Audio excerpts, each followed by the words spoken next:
Simo Häyhä is a legend, one of the most prolific snipers in world history, credited with 500 to 700 confirmed kills in just 98 days of participation in the Finnish-Soviet War of 1939 to 1940. According to the Finnish version, on average, Häyhä dealt with 5 to 8 Soviet soldiers every day, instilling such horror in the Red Army that they nicknamed him the White Death. So what is behind Simo Häyhä's achievements? Accurate and fast. Simo Hjayhja was born in 1905 in a small village in the Rautajärvi municipality near the city of Imatra. At the age of 17, he joined the shooter, having the opportunity to train a lot and hard, and soon established himself as a good shooter, earning the degree of master shooter, which gave him the right to participate in shooting competitions. This degree was given after passing the 3 previous levels, accompanied by the fulfillment of standards of varying degrees of complexity. In November 1925, Häyhä was drafted into the Army. In March 1927, Häyhä retired to the reserve and returned home, but he did not abandon military affairs and continued to actively participate in the life of the local army. With his machine gun team, Simo participated in many regional competitions and regularly took prizes. For example, in one of them he scored 93 points out of 100 possible, shooting from 300 meters without prior training. Another distinctive feature of Häyhä was the high rate of fire that he achieved while maintaining the accuracy of fire. One day he fired 16 rounds of ammunition in a minute and fired all 16 bullets into a target set at a distance of 150 meters. Considering that he had to change clips that only held 5 rounds, this is an excellent result. When mobilization was announced in Finland in October 1939, 33-year-old Häyhä was assigned to the 3rd Platoon of the 6th Company of the 34th Infantry Regiment. His company, as part of the 2nd Battalion, was transferred to the area of the village of Suvalahti, where the company took up defensive positions in previously prepared positions, hoping to stop the alleged Soviet offensive. The birth of a legend. Since it was very close to the border, the sniper began to produce results from the first hours of the war. According to biographer Häyhä, already at 8:30 on the morning of November 30, as part of a patrol, a sniper moved to the crossing area of the Soviet 56th Infantry Division across the Häyhja River, where he shot and killed the Russian company commander. Whether this is true or not, on the first day of the war, the 56th Division actually lost 2 commanders and 2 Red Army soldiers killed. Over the next 2 days, Häyhä's company repelled Soviet attacks on the approaches to Suvalahti. It was during these days that Simo Häyhä's transformation into a legendary man began, which by the end of February culminated in his transformation into an epic hero, whose achievements were akin to the exploits of the heroes of Kalevala. The beginning was made by a publication in the Ladoga magazine dated February 28, 1940, which published an article about Häyhä. It said that this short man had already killed 219 enemy soldiers with his trusty rifle. In just 4 months, from February 25 to June 21, 1940, Häyhä was awarded the Freedom Medal as well as the Cross of Freedom. Häyhä also received a specially established Silver Kala Cross for No. 4. A total of 7 of these were minted. All the rest were iron. Finally, on August 28, 1940, Mannerheim personally awarded Corporal Häyhä the officer rank of junior lieutenant, skipping several steps at once and turning a blind eye to training at the officer school. However, if you ask yourself where exactly these 542 killed were officially confirmed, you may be surprised to find that nowhere. The only document known to date that somehow reflects the official account of Simo Häyhä is the certificate presented to him along with an award rifle on February 17, 1940, by the commander of the 12th Infantry Division.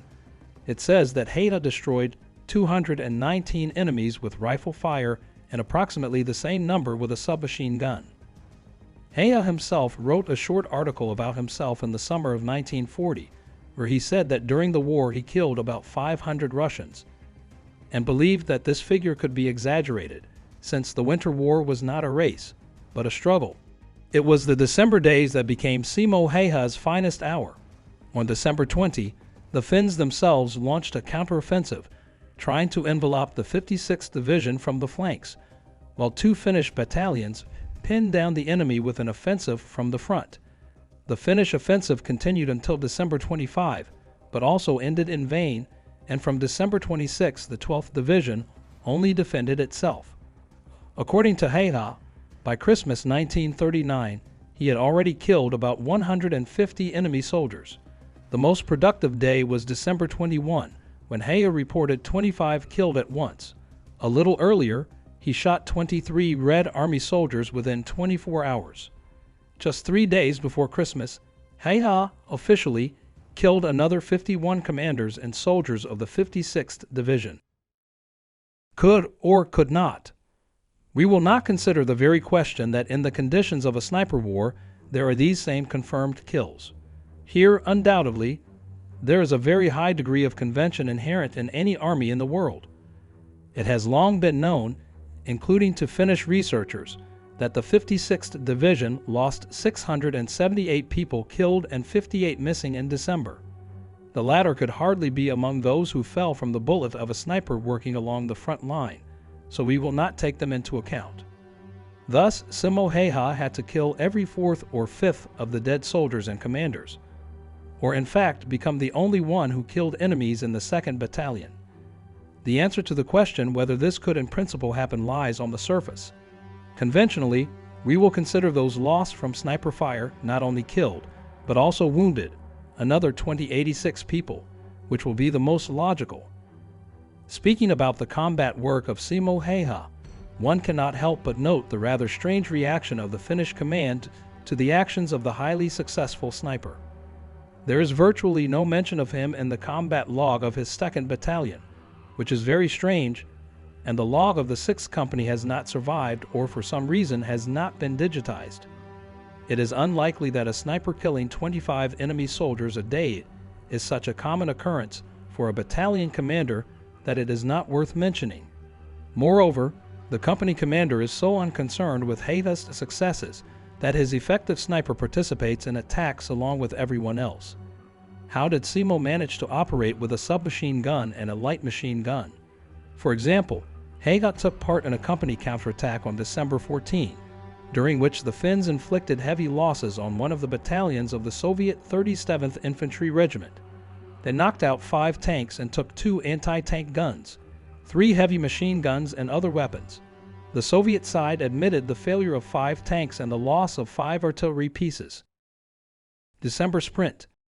Taking for comparison the most productive period of the Finns' activity in December, namely the period from the 18th to the 25th, where the Finnish sniper accounted for about 100 people, we will still try to compare these figures with Soviet losses.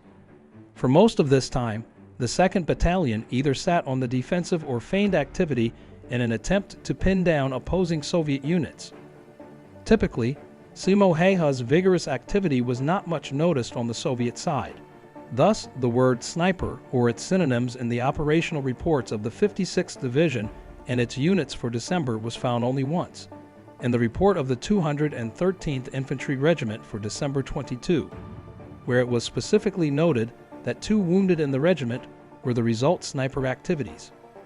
At the same time, the same reports regularly mention artillery fire, mortars and machine guns, rifle fire, and other enemy activity. Approximately the same picture is observed in early January. Losses, with rare exceptions, are quite comparable with the ongoing hostilities. Finnish snipers are mentioned extremely rarely, lest the reader think that this is simply a reflection of the tendency to conceal the activities of enemy snipers. It may be noted that in the zone of other divisions, need I say that in such circumstances, the story about the nickname White Death given to Häyhä by Soviet soldiers is nothing more than a legend that has no relation to reality. Does the above mean that Simo Häyhä is simply a hoax blown out of proportion? Of course not. As already mentioned, he was an excellent marksman, and it can be assumed that he inflicted serious losses with his fire.